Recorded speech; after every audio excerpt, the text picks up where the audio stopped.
ನಮಸ್ಕಾರ. ಸಂಸ್ಕಾರದ ಬೆಳಕು ಆಹಾರ ಆಧ್ಯಾತ್ಮ ಆದ್ಯೋಕ್ಕಕ್ಕೆ ತಮ್ಮೆಲ್ಲರಿಗೂ ಸ್ವಾಗತ ಸುಸ್ವಾಗತ. ಆಹಾರ ಆ ಮನುಷ್ಯನಿಗೆ ಭಾಳ ಮುಖ್ಯ ಅಂತ ಎಲ್ರಿಗೂ ಗೊತ್ತು. ಊಟ ಮಾಡದೆ ಯಾರೂ ಇರೋದೇ ಇಲ್ಲ. ಆದರೆ ಈ ಆಹಾರದ ಮಹತ್ವವನ್ನು ನಮ್ಮ ಸನಾತನ ಧರ್ಮದಲ್ಲಿ ಅದ್ಭುತವಾಗಿ ತಿಳಿಸಿದ್ದಾರೆ. ಅನ್ನ ದೇವರಿಗಿಂತ ಇನ್ನೂ ದೇವರುಂಟೆ ಅಂತ ಸರ್ವಜ್ಞ ಕೇಳ್ತಾನೆ. ಅಷ್ಟೇ ಅಲ್ಲ, ಅನ್ನವೇ ಬ್ರಹ್ಮ, ಹಸಿದವನಿಗೆ ಅನ್ನವೇ ದೇವರು ಅಂತ ಹೇಳ್ತಾರೆ. ಹಾಗಾಗಿ ಅನ್ನಕ್ಕೆ ಬಹಳ ಮಹತ್ವ ಕೊಟ್ಟಿದ್ದೀವಿ. ಆದರೆ ಈ ಅನ್ನ ಹೇಗೆ ತಗೊಳ್ಬೇಕು, ಯಾವುದು ಒಳ್ಳೆಯದು ಅನ್ನೋದು ನಮಗೆ ಗೊತ್ತಿಲ್ಲ.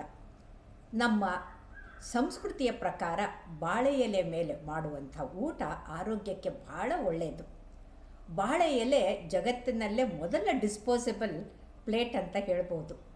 ಅದಕ್ಕಿಂತ ಮುಖ್ಯವಾಗಿ ಹಳೆ ಕಾಲದಲ್ಲಿ ಯಾರಾದರೂ ವಿಷ ಬೆರೆಸಿದರೆ ಅನ್ನ ಬಾಳೆ ಎಲೆಯಲ್ಲಿ ಹಾಕ್ತಾ ಇದ್ದಂಗೆ ಬಾಳೆ ಎಲೆ ಕಪ್ಪಗಾಗ್ತಾ ಇತ್ತು. ಅವ್ರಿಗೆ ಗೊತ್ತಾಗ್ತಾ ಇತ್ತು ವಿಷ ಬೆರೆತಿದೆ ಅಂತ.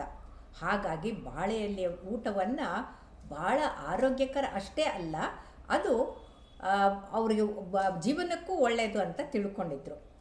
ನೋಡಿ, ಬಾಳೆ ಎಲೆ ಊಟ ಮಾಡುವಾಗ ಎಡಗಡೆಗೆ ಕೊನೆಗೆ ಉಪ್ಪನ್ನು ಹಾಕ್ತಾರೆ, ಉಪ್ಪಿನ ಪಕ್ಕಕ್ಕೆ ಉಪ್ಪಿನಕಾಯಿ ಹಾಕ್ತಾರೆ. ನಮಗೆ ಇವತ್ತು ವೈಜ್ಞಾನಿಕವಾಗಿ ಗೊತ್ತಾಗಿದೆ, ಈ ಸೋಡಿಯಂ ಕ್ಲೋರೈಡು ಆರೋಗ್ಯಕ್ಕೆ ಒಳ್ಳೆಯದಲ್ಲ.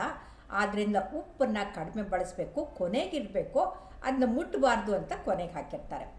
ಅದ್ರ ಪಕ್ಕಕ್ಕೆ 2-3 ಕೋಸಂಬರಿ ಹಾಕಿರ್ತಾರೆ. ಅದು ದ್ವಿದಳದಿಂದ ಮಾಡಿರುವಂಥದ್ದು.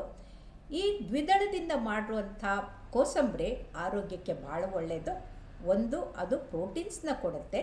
ಅದರ ಜೊತೆಗೆ ನಮ್ಮ ಬ್ಲಡ್ ಪ್ರೆಷರು, ಅದು ಈ ಹೆಸರು ಬೇಳೆಯಲ್ಲಿ ಮಾಡಿದಂಥದ್ದು ಆರೋಗ್ಯಕ್ಕೆ ಭಾಳ ಒಳ್ಳೆಯದು. ಇನ್ನು 2-3 ತರಕಾರಿಗಳನ್ನ ಕೊಡ್ತಾರೆ. ತರಕಾರಿಗಳಲ್ಲಿ ಫೈಬರ್ಸ್ ಇರುತ್ತೆ. ಈ ಫೈಬರ್ಸಿಂದ ಹಾರ್ಟ್ ಅಟ್ಯಾಕು ಮತ್ತು ಕರುಳಿನ ಬೇನೆ, ಕ್ಯಾನ್ಸರ್ ಆಗೋದು ಕಡಿಮೆ ಅಂತ ಗೊತ್ತಾಗಿದೆ.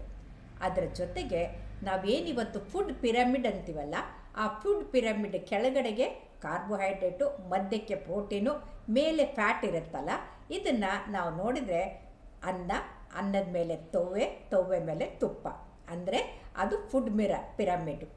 ಈ ಫುಡ್ ಪಿರಮಿಡ್ ಜೊತೆಗೆ ನಾವು ಸಾರು, ಸಾಂಬಾರು, ಅದರಲ್ಲಿರೋ ಹೋಳು, ಕಾಳುಗಳ ಜೊತೆಗೆ ಬೇಳೆ ಜೊತೆಗೆ ತರಕಾರಿಗಳನ್ನು ತಗೊಳ್ಳೋದ್ರಿಂದ ಆರೋಗ್ಯಕ್ಕೆ ಭಾಳ ಒಳ್ಳೆಯದು.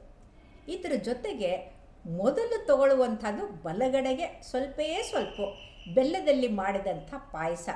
ಆ ಪಾಯಸವನ್ನು ತಗೊಂಡ್ರೆ ಹೊಟ್ಟೆ ಹಸ್ತಿದ್ದು ಚೆನ್ನಾಗಾಗತ್ತೆ. ಬೆಲ್ಲ ಆರೋಗ್ಯಕ್ಕೆ ಒಳ್ಳೆಯದು, ಅದು ಸ್ವಲ್ಪ ಮಾತ್ರ ಹಾಕ್ತಾರೆ.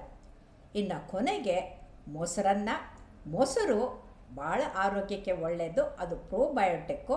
ಅದರ ಜೊತೆಗೆ ನಾವು ತಿಂದಂಥ ಆಹಾರದಲ್ಲಿ ಕೊಬ್ಬು ಇದ್ದರೆ ಅದನ್ನು ಅಬ್ಸಾರ್ಬ್ ಆಗದಂಗೆ, ಕೊಲೆಸ್ಟ್ರಾಲ್ ಅಬ್ಸಾರ್ಬ್ ಮಾಡೋದನ್ನು ನಿಯಂತ್ರಣ ಮಾಡುತ್ತೆ.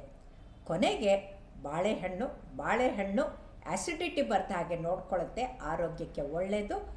ಆಮೇಲೆ ಮಜ್ಜಿಗೆನೋ ಅಥವಾ ಬಾಳೆಹಣ್ಣು ತಗೊಂಡು ಮುಗಿಸ್ತೀವಿ. ಹಾಗಾಗಿ ಈ ಬಾಳೆ ಎಲೆ ಇರುವಂಥ ಆಹಾರ ನಾವೇನು ಸೇವನೆ ಮಾಡ್ತೀವಲ್ಲ, ಇದು ಅತ್ಯಂತ ಬ್ಯಾಲೆನ್ಸ್ಡ್ ಡಯಟ್ ಅಂತ ಹೇಳ್ಬೋದು.